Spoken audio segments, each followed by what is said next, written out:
xa sizawuthetha ke ngoku ngomcimbi odibene nemali. Hallelujah. Umcimbi kangaxabani.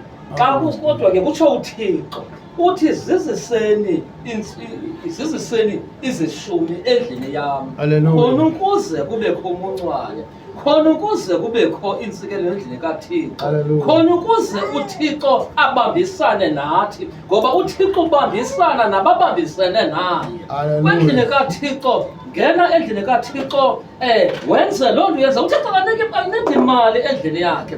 Ngongena kwakho watshayela unikele endlini kaThixo. Ngongena kwakho wayisula itafile unikele endlini kaThixo. Ngongena kwakho wasesula isitulo unikele endlini kaThixo. uThixo uzazivula iingcango ba thina Thixo asivulela iingcango. uThixo uthi kholosa ngam nam ndizokholosa ngawe. Zawucela loo nto umntu ebezicele ngabo esaphuma endlini uba ndizayizisa endlini kaThixo ayizise